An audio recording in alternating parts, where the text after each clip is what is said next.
October is a pretty packed month in the original Animal Crossing on the Nintendo 64. I mean, sure, Halloween is definitely the biggest event that most people are going to be thinking about here, but there are actually a few other events and some other things that actually have direct connections to Japanese culture and just some other generally fun things to do.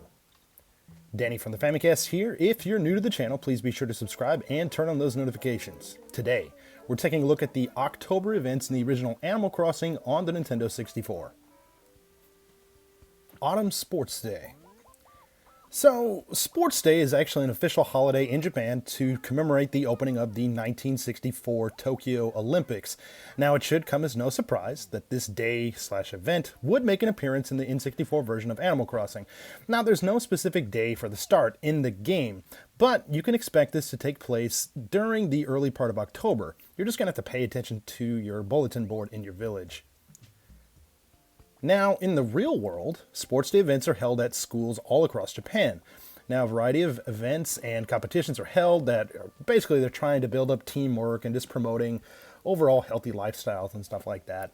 Now, on the day of Aki no Dai Undokai, or the Autumn Sports Day event, this is divided up into smaller events, and these events are pretty similar to what you'll find in real life at the sports days at schools. Now, in the game, things kick off right at 9 a.m. with morning exercises, and this is pretty similar to what you can see in the summer months. Now, unfortunately, as with all of the events here, unfortunately, you're not able to actually participate in the event. You can only just observe. Now, as the day progresses, program number 2 kicks off with a simple race between some of your villagers. Now, you can see the race get kicked off with literally a bang of a gun, and then watch your fellow townsfolk literally fall over themselves as they race around the shrine in this N64 version of the game. Now, for me, this kicked off right around 11 a.m. Now, after a quick bite to eat, things start back up at 1 p.m. with program number 3, the good old tamaire, or beanbag toss. Now, again, this is something that is done in real life, and what this is, basically here, the animals grab beanbags that are scattered throughout, basically around this standing basket. There are 2 teams, a red team and a white team. Now, the goal here is to toss as many beanbags into the basket as you can within a time limit. Now, obviously in the game, this will go on continuously until it's time for the next event.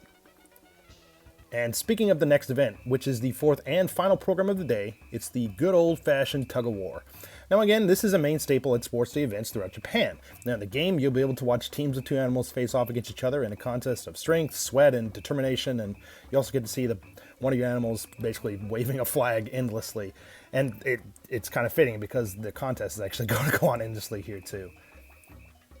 Now, overall, it's pretty neat to witness this event in the game. I mean, sure, it definitely would have been cool to be able to actually participate here, but the game already does seem to chug a little bit with all of this stuff going on, with all the actions and all this stuff going on the screen, so maybe it's best that they didn't.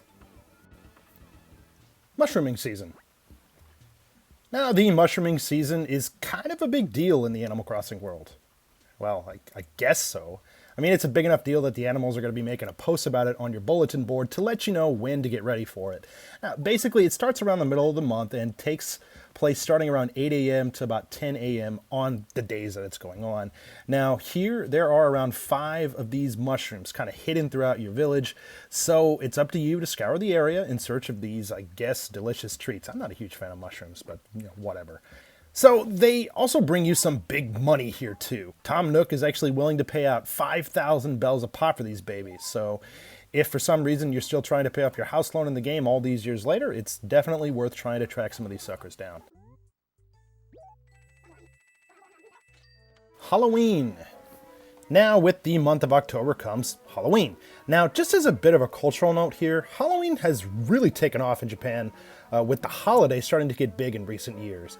Now, comparing the popularity of the, I guess you could say, holiday, from the first time I started living in Japan back in 2007 until now, which is 2020, it's really night and day. And it's not quite on par with the West, but these days you can find tons of decorations, snacks, and other Halloween-related kind of collaborations all over the place. Now, when Animal Crossing was originally released on the N64 all those years ago in 2001, I imagine it would have been relatively rare to find many Halloween-related goods just like around different shops nearby. Still, Nintendo thought it'd be a fun idea to add this into the game, and I think they did a pretty good job at doing that. Now, leading up to the Halloween event in the game, Tom Nook starts selling candy in his shop during the latter part of the month, taking the place of a couple of things like flowers and stuff. So this is something that you'll want to stock up on for when the event actually hits. Now, when Halloween actually strikes, you'll want to be meandering around your town in the evening on October 31st between 6 p.m. and 1 a.m. so you can get in on the action. Now, during this time, all of the villagers are going to be out and around with pumpkin masks on, basically demanding candy from you. Now, in a nice touch for the Japanese version of this, the animals will actually say trick or treat to you in English, like in the text. So, and if you basically oblige, they're going to depart happily and leave you alone. If you don't, they're going to transform something into your inventory into either trash or just some kind of cheap Halloween related item. Yeah, I kind of got screwed here. I should have been paying more attention to this, but I had this, as you can see, this nice N64 shirt that my character was wearing got turned into rags, and I've also literally had candy just kind of given to some of the villagers I refused. Damn thieves. Now, to be fair, I did get a jack-o'-lantern and like a jack-in-the-box, like a Halloween-themed one out of it all, so I guess that's kind of cool. Now, while all this is happening, you'll be searching for Pumpkin, or Jack, as he is known in the West. Now, he'll look exactly like the other villagers, but he'll be the only one in town who won't be trying to chase you down. Now, it's beneficial to find Jack because he's the only one who can actually provide you with some very special Halloween-themed items that can only be obtained from him.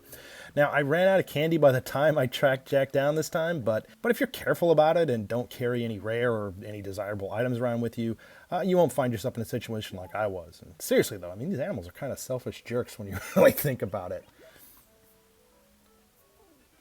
Now, even if you don't own the original N64 version of Animal Crossing, I still think that it's interesting to learn about the origins of the in-game events. Now, in some ways, especially with the inclusion of Halloween, Nintendo and the devs behind the game were kind of ahead of their time to include this. Good for gamers too, as it's perfectly fitting for the series and also just fun. But let's turn things over to you guys. What are your favorite October events here that we listed? Be sure to sign off in the comments below. We'd love to hear from you. As always, thanks for checking out this video. If you like what you see, please feel free to give us a like. If you're new to the channel, please be sure to subscribe. We got tons of podcasts, video reviews, special videos, more retro content, and a whole lot more. Again, this is Danny from the Famicast. Thanks for watching, and we'll catch you later.